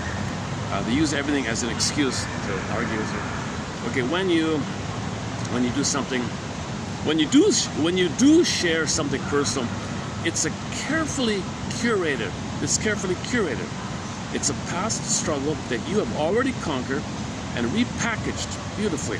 This allows you to appear human without actually risking being seen in your current messy, unresolved reality. Okay, they got an endless amount of stories of how they one-up somebody, I guess. Your sharp humor and sarcastic wit are entertaining, maybe, but they are also used to keep people at a safe distance and poke holes in their armor before they can poke holes in yours, you think. Yeah. This is always their slogan is the only defense is offense. This is the mentality. That's why we're destroying the planet for a quick buck. We're treating the planet like this. You will carry. Yeah, before asking, you won't ask for help. You'd rather carry a heavy couch up 3 flights of stairs alone before asking for a hand. Asking feels like begging. Or they just bark at them. Or that one's confusing. I would think that the bully just orders lackeys. They do care for me, I don't know. If there's no lackeys, they won't ask for help. Is that it? Okay. You worried that if you agree with somebody, you're letting them dominate you. Yeah. If I don't dominate, you dominate. That's all they think about, right?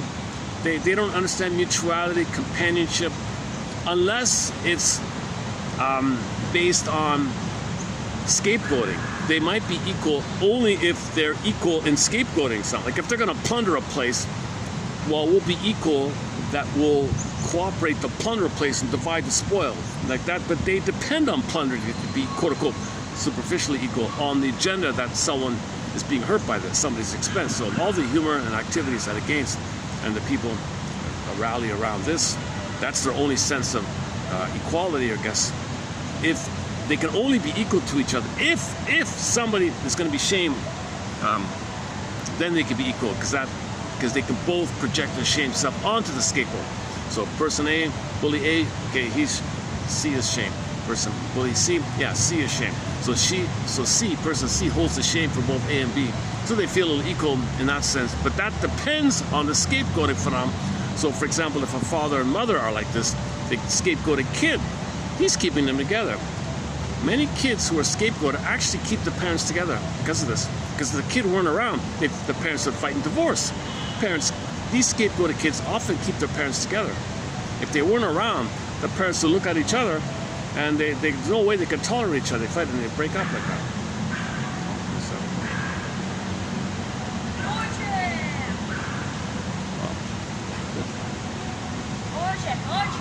Oh. Oh, somebody's a little.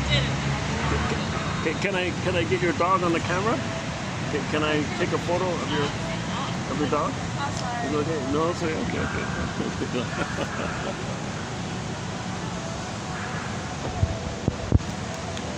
Oh, I got rejected. They didn't want me to film their dog. He was looking at my hand. He was. This area, there's something about this area, this little section of town, there's a little, there's a heightened sense of security, this whole kind of area. I always feel a little, people are more cautious here in this little section. Okay. Where's the stray cat? I missed the stray cats. In the park, I used to be able to have some stray cats on my lap and show you the cats on the camera.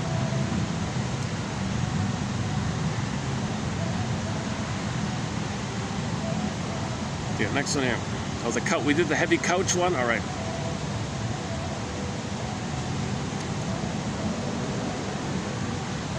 Compromise feels like defeat in your aggressive script. You use your vocabulary and your knowledge, whatever,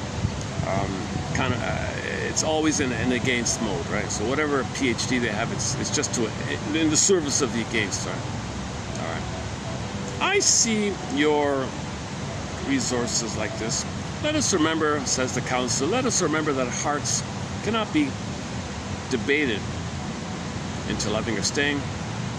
Behind your tough, no-nonsense exterior lies a deeply hidden, fiercely protected sentimentality, perhaps. So the council says, I wonder, maybe you secretly have some sentimentality. Maybe you have some old letters. Maybe you kept something from childhood. Maybe some teddy bears or something. That's the real you. That's the true gold about you. Let's work on that. You expect your loved ones to be perfectly, mind-readingly intuitive to you, perfectly, flawlessly loyal to you, controlled to you, lucky to you, completely reliable. And then you lash out if they mess up. That's so sad, right? Narcissistic injury, narcissistic rage, the oneness is missing. This high expectation is a desperate plea to ensure that you are absolutely safe from abandonment. So everybody's symbolic breast, they want the once to the breast. So in the Twilight Zone, the bully guy wanted to control his wife. What he wanted is, he wanted her to mind read, meet his needs even before he asked, and he got a rage at her. And so finally, back to the dog. She got a dog to help her. A dog from her childhood, Twilight Zone. And the memory of the dog of her childhood went into his mind, and he had a psychotic brain. He saw her dog from her childhood. The dog barked, charged, protecting her. Interesting.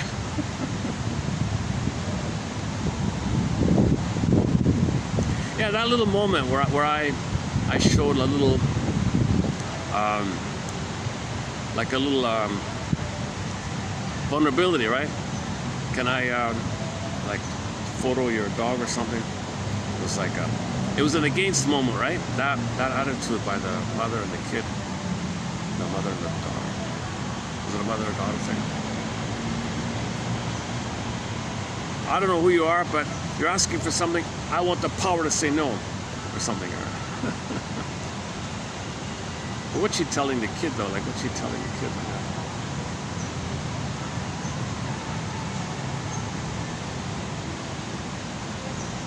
Let me think about that. I guess.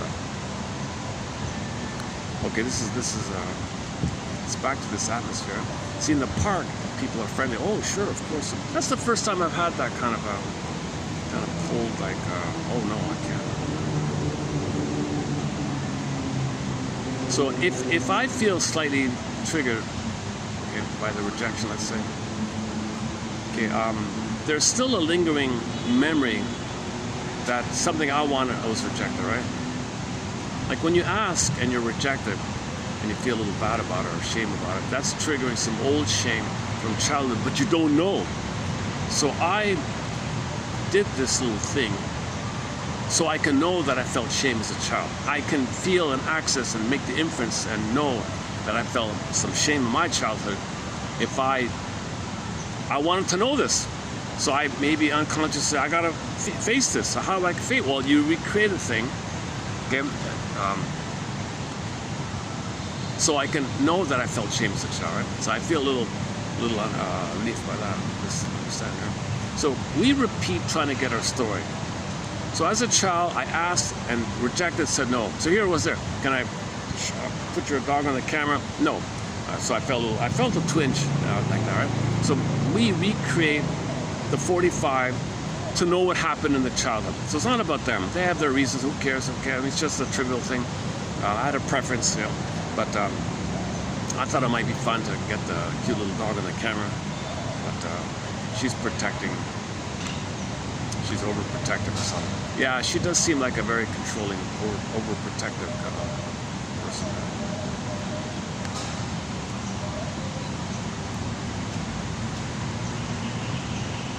Okay, anyways, so no, it's not about that. It's not about them. It's about the memory where I felt I must have wanted something and was rejected from the mother, father, I don't know, right? And then I felt something. So what I'm feeling now is I'm assuming that's what I felt back then, but I buried it, recreated it so I can feel it up to be aware of it. Now you allow the feeling. So when you're triggered, you look at the antecedent and allow a feeling to stay with you and let it wave with you, and have the container, the pot, and boil. Get the metaphor in the fairy tale, the pot, the boiling pot. You control it. The body's like a pot, and your feelings boiling. Stay with it, feed it. Because in the fairy tale, you have to feed the fire. So feed it, meaning allow it. Allow your feeling, contain it. That's the idea of the container. What's it called again? There's a term for that. I forgot about that. Not the best, for Pete's sakes. The Jungian people have a term for this idea of holding your feelings.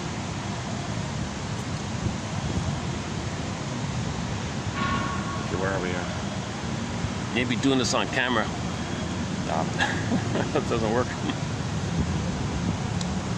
Okay, next one here.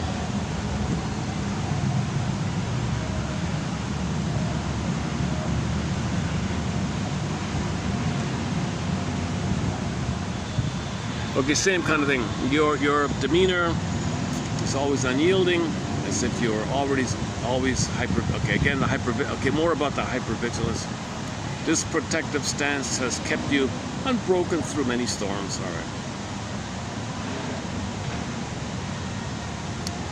Let us find out how delicious it feels to bend like a willow tree.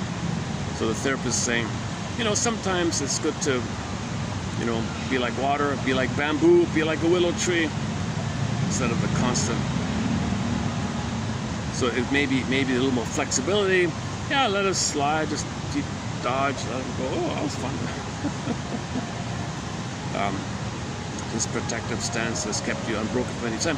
Let us find out how delicious it feels to bend like a willow tree. Your tough exterior. Okay, in conclusion, your tough exterior. So we've been talking about your tough exterior, i.e. your control and dominance must mask deep vulnerability. You attack first so the world cannot hurt you. Your drive for success. You chase achievement to prove your worth. You need external validation to quiet inner doubts. Your distrust of others. You assume the world is a hostile jungle. Exploiting situations feels safer than trusting anyone. Your perfectionism. You demand flawlessness from yourself and others. This shields you from feeling inadequate or weak. Okay, that's it there. Okay, 85. Now this is a little over the limit, so this parts of this will be taken out. Okay, let's see if the phone will read this out here. And I'll continue processing being triggered by the projection on front of the camera. If I were alone, that's another thing. Now if I were alone, I would have processed this already, but I'm adding to it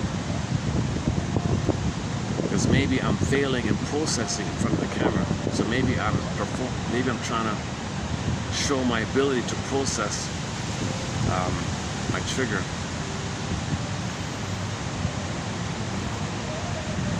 So maybe at some point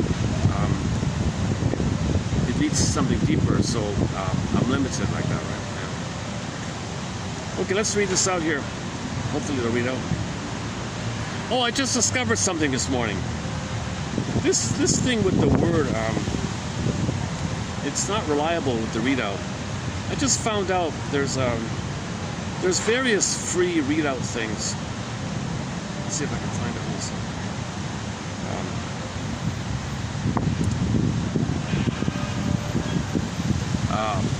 Online. So I found one this morning. Let me take it up here.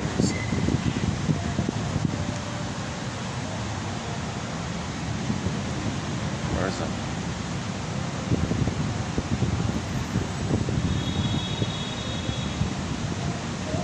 This is part of our soundtrack, what you're seeing here, if you're seeing it.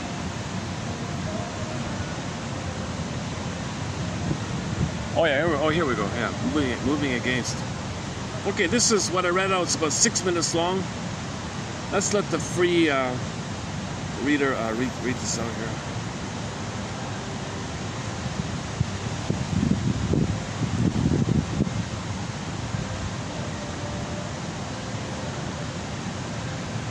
Moving against people, the aggressive solution.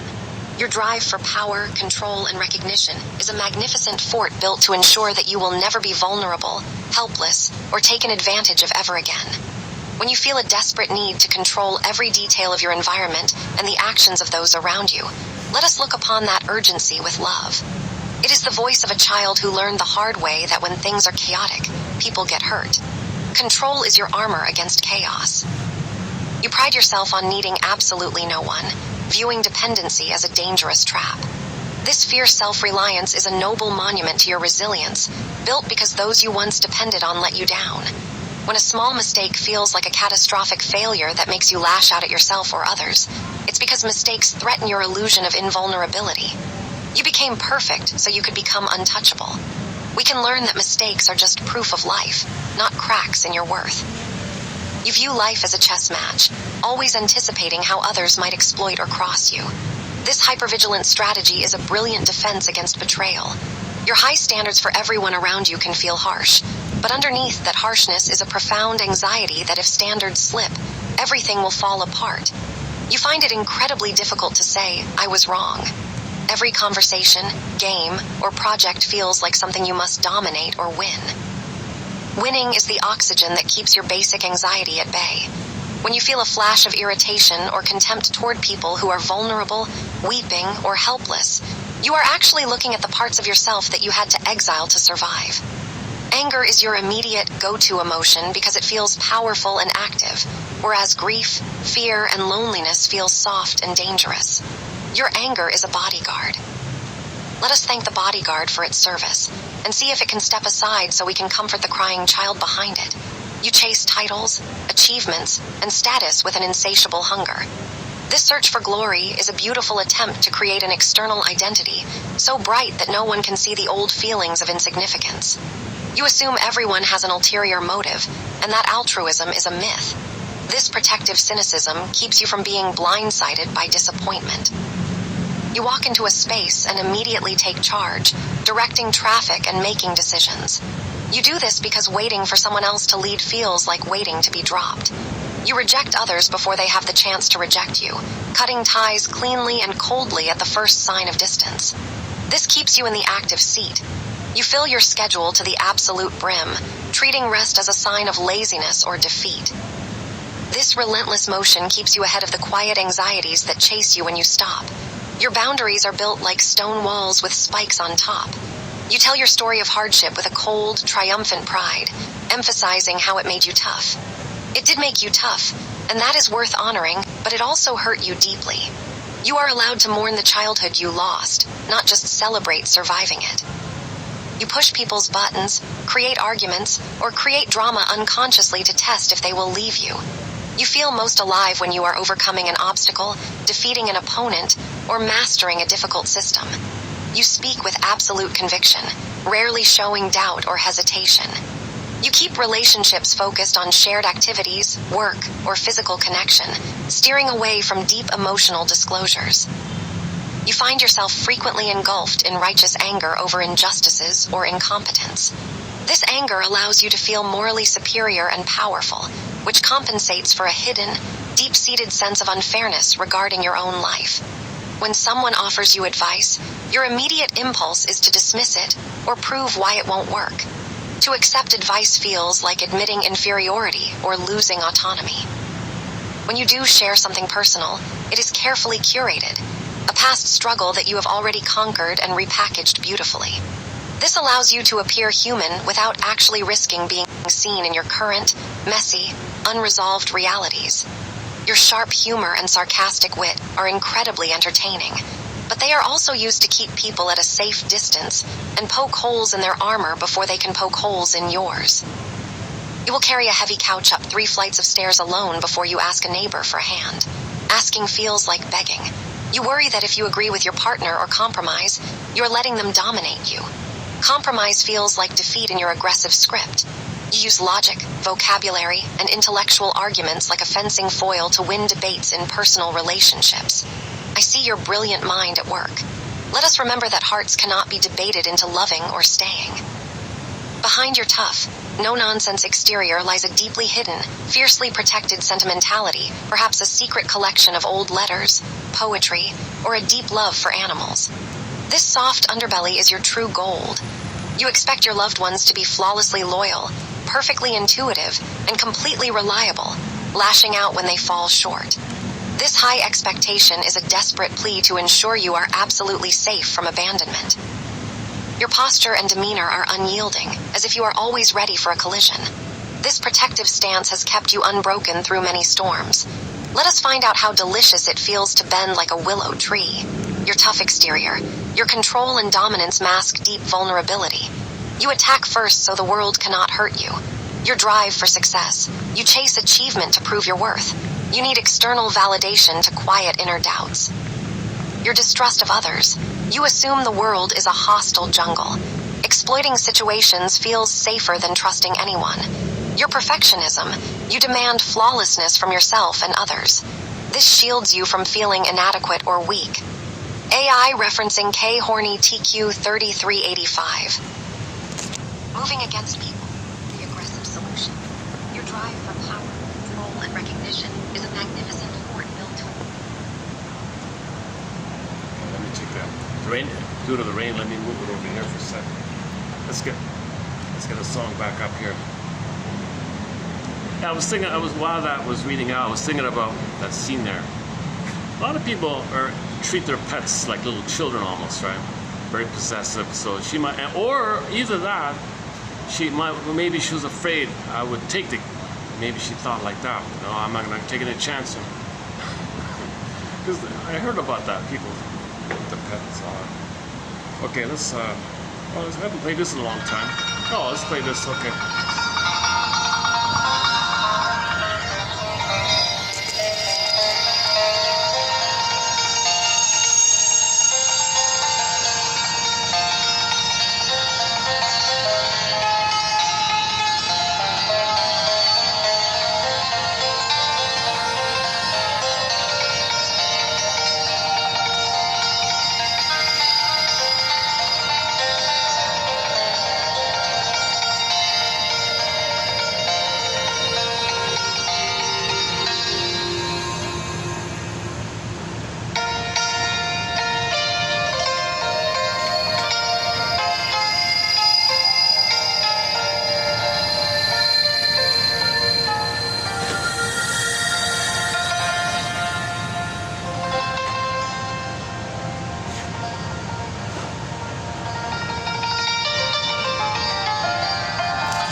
Now that's from the soundtrack to the Polar Bear King.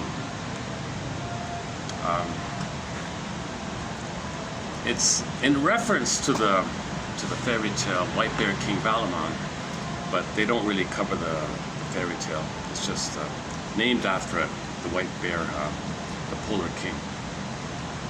It's just a fluffy, silly kids family film. So you don't capture any of the felt sense of the psychology of that story, the film.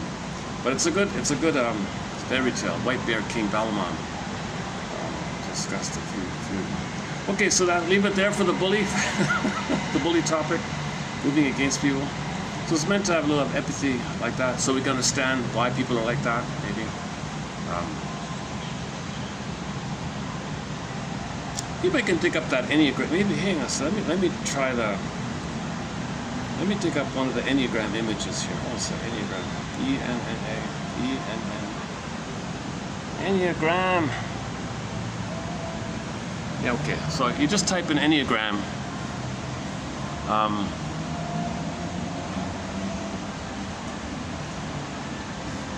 Let's pick one here.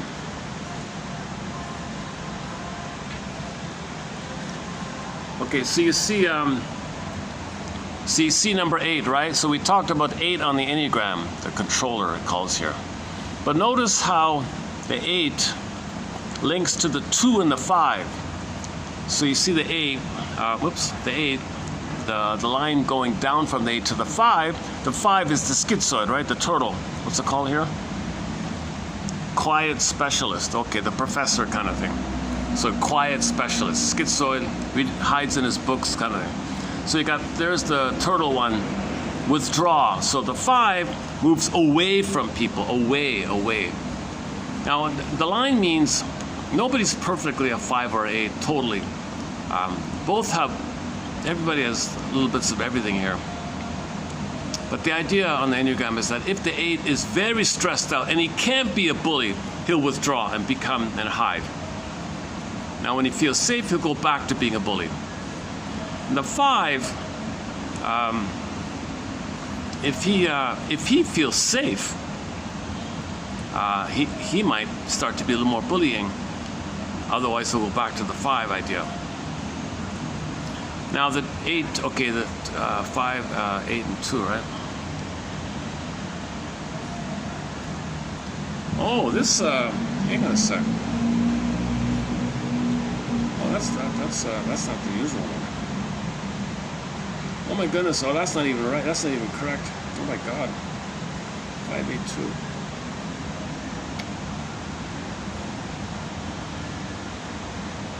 Oh my goodness, what's going on here? 5, 2, 4. Oh, 2, 4, 8, 5, 8. Oh yeah, okay, here's the normal one. Okay. What we just saw was a mistake. Here's the typical one. All right. I don't really get it. I learned about it a long time ago, but I didn't really get into it. Yeah, so this is a more normal one. Okay, this is the proper traditional Enneagram. So you got the 8 there on the left, right? Top left, right? Called the challenger, self-confident, confrontational, decisive. So notice how the line goes down to the 5, right? The 5, 8 and the 5. That's the withdraw. Move away from people. 8 moves against people. Now notice how the 8, oh, they're doing it again. Okay, anyways, the 2, 5, and 8. So the 8, okay, let's just stick with the 8 then. So when the 8 does feel safe, they might move towards people. So the 8 moves towards people, like in a trusting way. Generous. So the 2 is the helper, people pleaser, generous, loving, interpersonal. They can be possessive also. Oh, I see. Oh, maybe I got it wrong. 2, 5, and 8.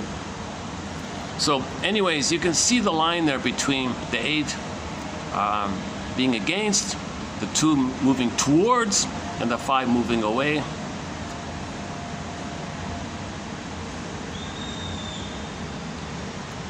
Oh, I see. Oh, the 5, the 2 and the 5 don't line up. Is that it? Let's try another one. Challenger to investigator, 8 and a 5, and then challenger to 8 and a 2, challenger to helper. I see. Oh, I did. Oh, okay. So it is like that.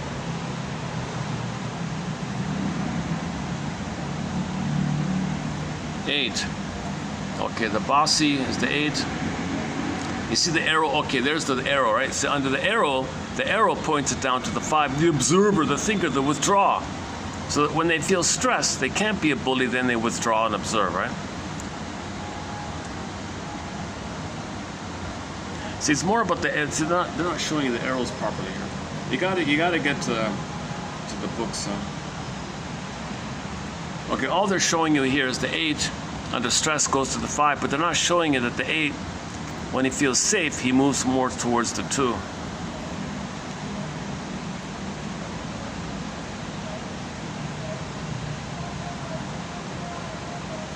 Yeah, I'm not a fan of the Enneagram. It's just a. It's only good for descriptiveness. The Enneagram is only adjectives to describe behavior a little bit. That's all it is. There's no psychodynamics. It's not accurate, at least the way we understand it here. Oh, I once had this book. The Enneagram Made Easy. Oh my goodness. Elizabeth Weigel, Renee Bacon, is that it? Okay, should we do the moving towards or moving away? Let's see. So we did the against. I guess we should do the away then, right? Okay, 8 and 5. So let's do the 5 one. Let's quickly run through the 5 one, the turtle one. Okay, so moving against 3386. Okay, moving away from people. The detached. Your choice to retreat into self-sufficiency, independence, and private worlds is a quiet sanctuary built to protect your peace from a world that felt intrusive, overwhelming. So the mother might have been a bully, or the father's a bully, so withdraw. The kid withdraws, right? But if the kid can't withdraw, you can't withdraw, pick a fight with me. And the bully turns the kid to the bully. If he leaves him alone, he just withdraws, leave me alone. Right? So the 8 and the 5 is the most disturbed one. At least with the 2, there's still some hope, childlike. They're foolish. They're trying to win love, but they're still moving on. The baby reaches for the breast, right? So there's still the natural. That's crashed, fail. Okay, withdraw and fight. So that's the perversion. The 5 and the 8. So 2 is maybe the least, the most hopeful. That's failed, withdraw. And if that's perverted, that's disturbed, then we got the bully one too. So, what happened here? Oh, the battery. Oh my goodness, the battery. Well, let me put this back in. What's that?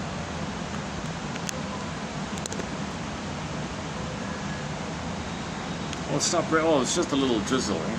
Oh, something's beeping on here. Uh-oh. Am I going to have a battery issue here? You know, I bought a new second-hand phone. It didn't work.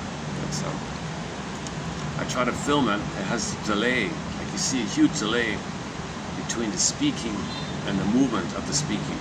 So you see somebody speaking, and they got to wait like a half a second to hear the audio. It doesn't match. The visual and the audio don't match. They don't line up for some reason. Oh, it's beeping. Yes. 2%. Hang on a sec. Say I got battery issues here.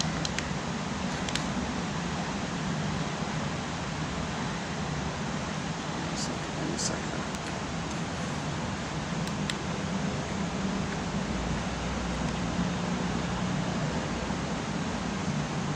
How about now? So I gotta bring this backup battery to. No, it's not working. Even this is not working, eh? My batteries keep breaking on me. Well, if that's the case, I'll wrap it up for today then. Keeps beeping on me. No, it's not working.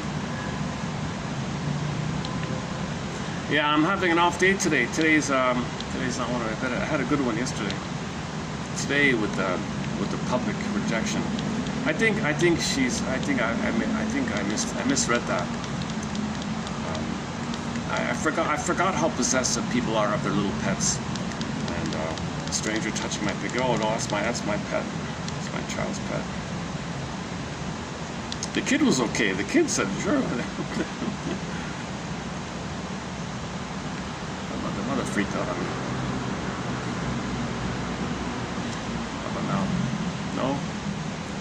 office on the... Okay, then I'll have to do this. It's draining. It's not working. How do I reboot this thing? I got to reboot or something. What if I unplug this first?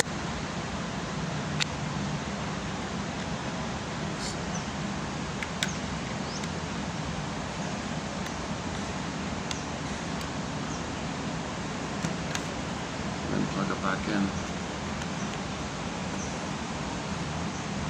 Does that work? No. Oh, it's draining quickly. Oh my goodness. 15%.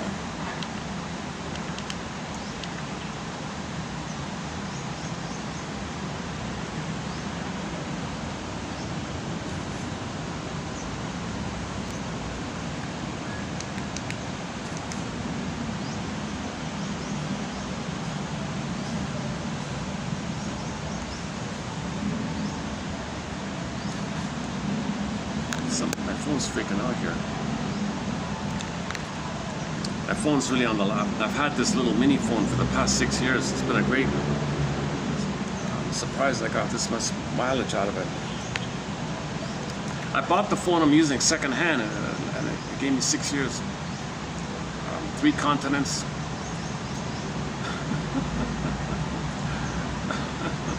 How many? What, 5,000 videos? Something like that. Oh no, it's alright. Whatever it is. How about now?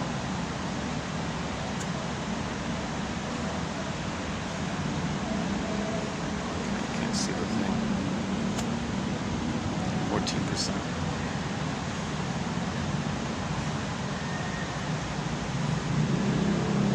I can't. I'll know in a minute if it's charging or not. Let's assume, no, it's beeped on me again. No, it's not working. Okay, son of a gun. Son of a gun.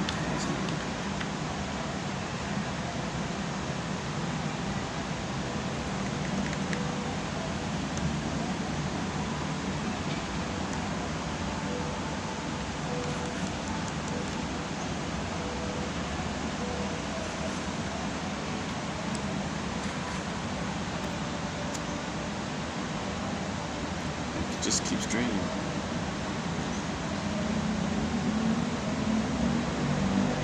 Okay, yeah, a little. This I have these kind of. Once in a while, I have a day like this.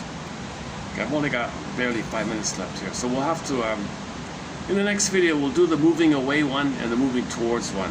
Let's do it that way. So we'll just leave it for the bully topic today.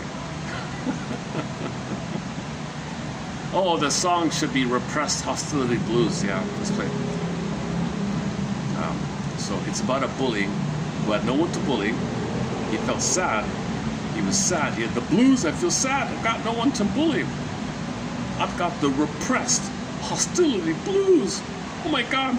I gotta find a chump to dump my anger. I gotta discharge my tension. I shame myself. I need someone to shame to feel some tension release. He couldn't find somebody to shame. No one was around to shame. I miss it. I need somebody to shame. I can't deal with this. I've got the repressed hostility blues. Okay, do we have enough time to play the song?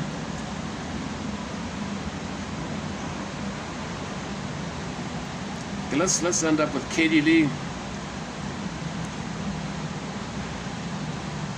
I'm not sure,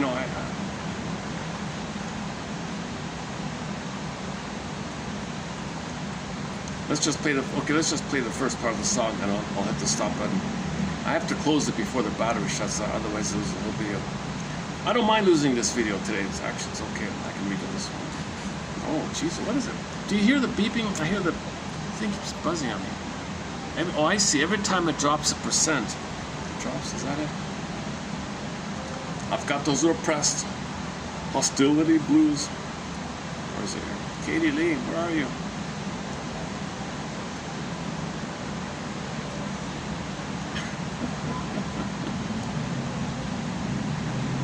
Must be out of the R's. Let's go down to the R's. R's. Oh, here we go, repressed hostility blues. Okay, I'll post the video, as awkward and as embarrassing as it is. Definitely one of mine. But I have these dips. I'll have some good videos and I'll have a disaster like today, and then things will pick up later on, kind of thing. I want to keep posting so I can have the chance to post the quotes, right? So I've got a backlog of 30 pages. Okay, submitted for your approval consideration. Should you choose to accept it, is to read the quotes. Listen to the readout that the AI gave us. Listen to the 6-minute readout that we did earlier, and then see if you feel more empathy for the bully in your life, the bullies in your life, or the bullies you know of, or.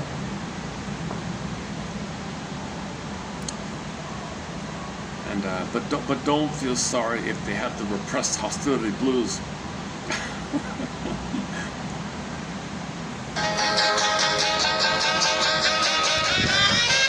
I got those repressed hostility blues here in the heartless city. I'm elbowed and muscled and hustled around by a queer turn of psych. I'm bound to be pleasant to those I dislike. I got those repressed hostility blues, lost in the cruel, cruel city. I'm jostled, maltreated, and cheated in turn by an odd twist of fate. I yearn to be gracious to people I hate. I'm a lonesome, emotional lackey who craves someone to attack. I need a waiter, a waitress, or hacky who promise not to fight back. I got those repressed hostility blues here in the no-good city. The anger I'm feeling is all in my mind. Oh, if only I knew some kind of a someone to transfer it to.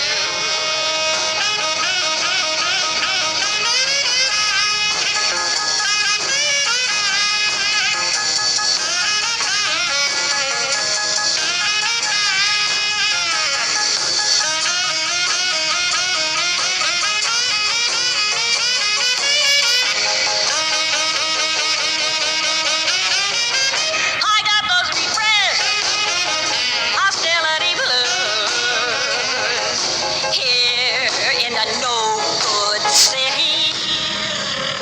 The anger I'm feeling is all in my mind. Oh, if only I knew some kind of a someone to transfer it to. Oh, there must be a chump on whom I can dump my repressed hostility blues. Okay, submitted for your approval consideration. A little understanding around this area of how people move towards the people pleaser, away, okay, and then against, by Karen Horney. Okay, for more information about Karen Horney, read her book, Our Inner Conflicts. Excellent book. She covers it all there. Our Inner Conflicts, and the other one is Neurosis and Human Growth. Excellent author, Karen Horney. And I'll see you. I got those repressed See you in the next video. hostility blues, lost in the cruel, cruel city. I'm jostled, maltreated, and cheated in turn by an odd twist of fate. I yearn to be gracious to people I hate. I'm a lonesome, emotional lackey who craves someone to attack. I need a waiter, a waitress, or hacky who promise not to fight back. I got those repressed hostility blues here in the no-good city. The anger I'm feeling is all in my mind. Oh, if only I knew some kind of a someone to transfer it to.